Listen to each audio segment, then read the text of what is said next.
Hello and welcome everyone to the Evolve podcast, supporting you to connect with the power of your soul, to rise above all your limits, and to give and receive more love in all forms.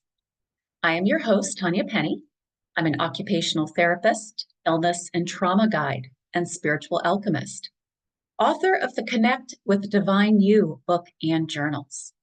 In today's episode, I'm going to be talking about spiritual bypassing, what it is, why we do it, and why we want to stop doing it and how. So I think this is something that has been brought to our attention or talked more about in the past couple of years, as many of us are becoming more spiritual, connecting more deeply with our spirituality. And so I believe that's why it is coming up. So first of all, what is spiritual bypassing? It's when we use spiritual philosophy to bypass feeling our emotions. As an example, my soul asked for this experience. So I shouldn't feel angry, sad, fearful, grief, etc.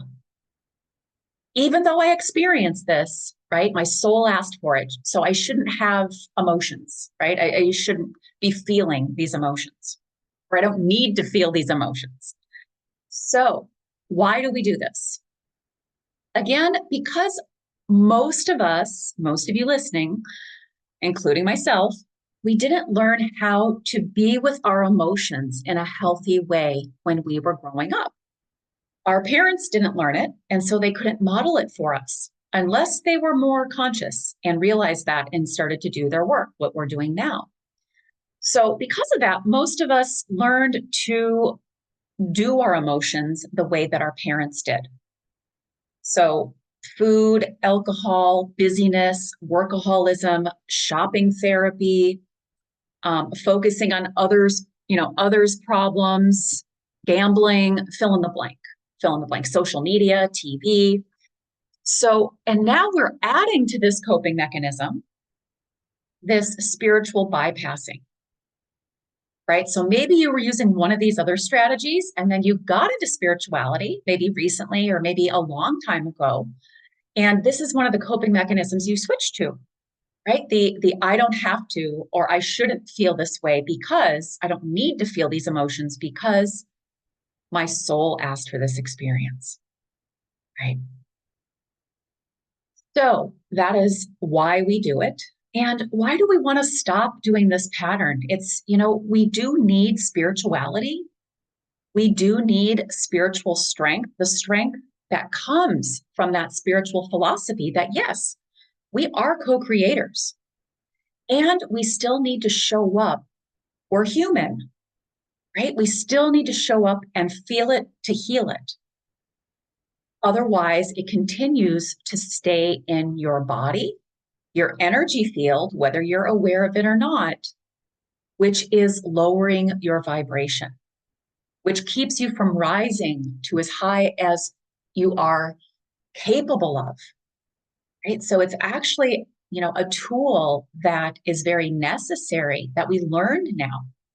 We want to learn healthy ways because, again, if we don't feel it, we continue to stuff on top of that original wound, trauma, and then anything that happens thereafter, we're stuffing our emotions.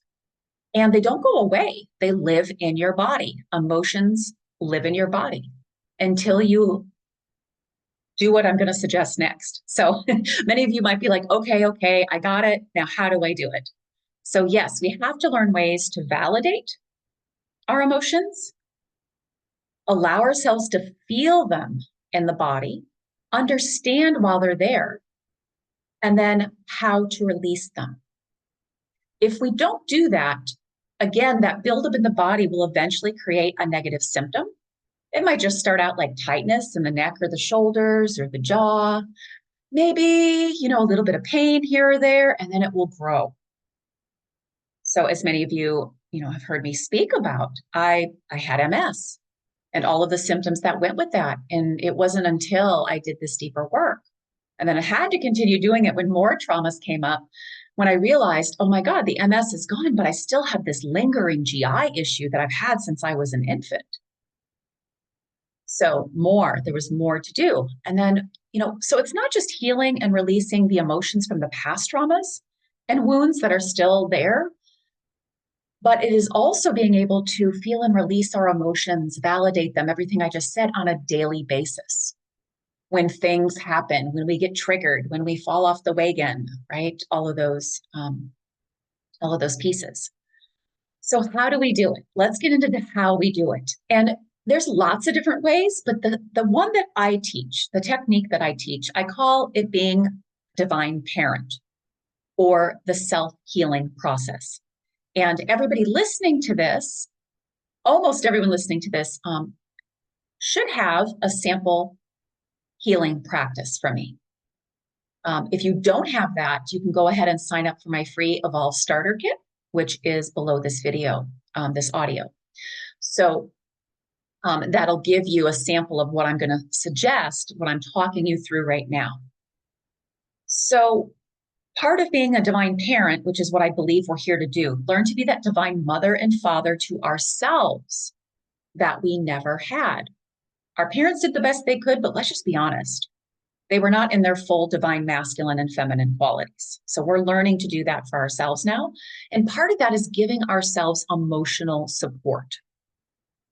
So the first thing we do when we show up to be this divine parent for the part of us that's feeling whatever emotion it is, again, it could be something from the past that's unresolved, typically is, that is being triggered by something now in the present moment.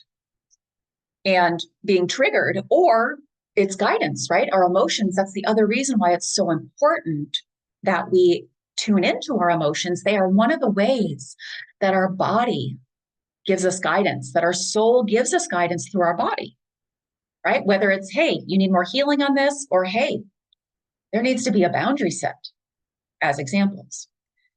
So number one, first we acknowledge, what is the emotion that I'm feeling? What is this emotion? And this could take a little time, to be honest. We've been so good at repressing.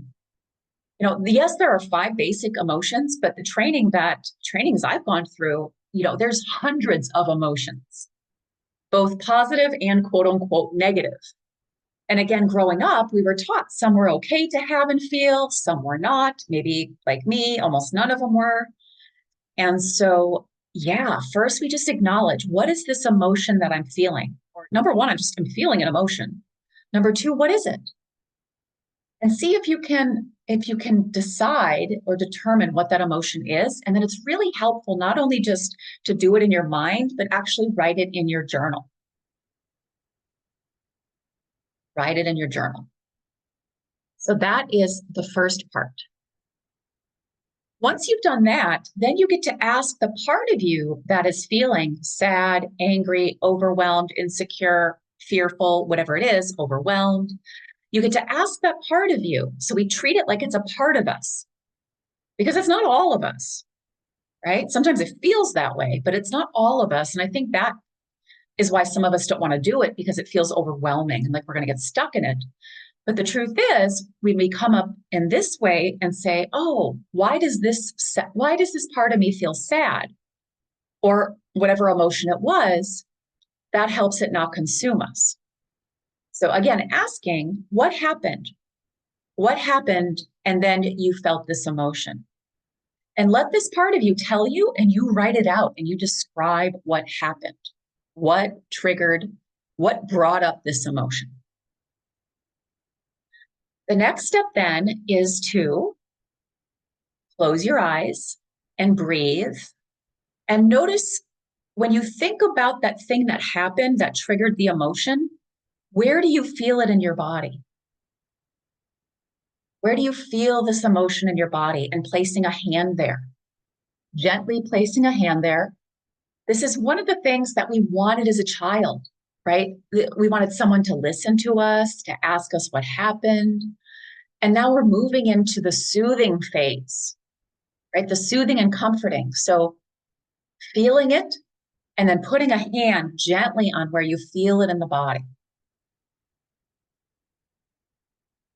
Then what we do while continuing to have your hand there and breathing, we start to validate out loud or silently, depending on what's happening where you are. We validate, oh, I understand why you are feeling this. We validate this part of ourselves that's feeling this emotion with compassion and understanding and acceptance. Right? That is super important. Not judging, not saying it's stupid, not saying it's silly.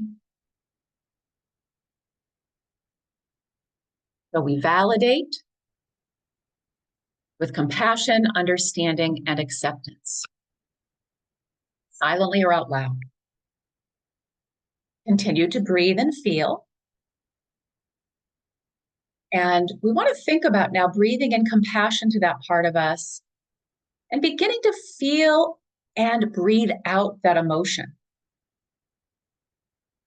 So that is happening right now. And then we are also asking this part of us, what do you need from me? What do you need from me moving forward? Right? As your divine parent, do you need me to have a conversation with somebody? Do I need to set a boundary? Do I need to say, do I need to spend some more time with you, soothing you with what's true? Because maybe this is due to a past wound that was triggered. Right? So maybe you need some soothing truths, right? You're good enough, you're lovable, you don't deserve to be treated that way. You deserve better than this. So we're going to ask this part of us, does it need soothing truths? Internal soothing? Or does it also need us to actually, as the divine parent, go out externally into the world and do something for this part of us? Right? And this part of us could say, I'm tired, I just need a nap. Right? Or I need to have some playtime. We haven't had enough playtime. Or yes, I need you to go stick up for me and have a conversation and set a boundary with this person. So it can be lots of different possibilities depending on what the trigger is, what the emotion is, and what this part of you needs. Then we let this part of us know when we can give it to them. Can you give it to them today, right now? Again, depending on what the request is. If it's internal soothing, it might be like, yes, I can spend some more time doing that right now with what's true, right? Lovable, important, worthwhile, special. It's okay to feel the way you feel. And then if it's some external as well, then you get to decide, right? And what we want to do is make sure that we don't promise something and then not do it, right? Because we're actually working with younger parts of ourselves right now when we're doing this work. And if we say, yes, I'll do this today, and then you don't, then you're going to be abandoning that part of you. That's the way that part's going to feel, like it's not important, it's being abandoned, etc., which is also probably a past wound that many of you have, like I do. So in a nutshell, that is how. That is one of the techniques I teach. And again, it's my self-healing process. That helps you to show up and be that divine parent. And everybody listening can have a sample of that by going to the Evolve Starter Kit. And then you might also want to check out my journals. So I have 3 journals. They're all very similar, except they all have different positive affirmations, daily positive affirmations. And then the newest journal has an upgraded daily self-nurture blueprint that has work, rest, healing, and play balance, asking you to look at that. So, and I also ask, about emotions. I ask about every day. We check in with all of these parts of ourselves. So you can check that out at the link as well below this. And then if you'd like more support from me, feel free to send an email, tanya@tanyapenny.com, or fill out my coaching form or sign up for a private one-on-one session. All right. Awesome, you guys. I just want to commend you for doing this deeper healing work. That is often not easy, can be challenging. So I want to commend you for your courage and your willingness. And yeah, just thank you, because ultimately us doing our own healing work is what is going to help raise the vibration and heal the planet. So thank you for joining me. Feel free to share this podcast with others you feel that would benefit, and also subscribe to one of my podcast channels, whether it's YouTube, Spotify, etc. Have a beautiful, nurturing day. Namaste.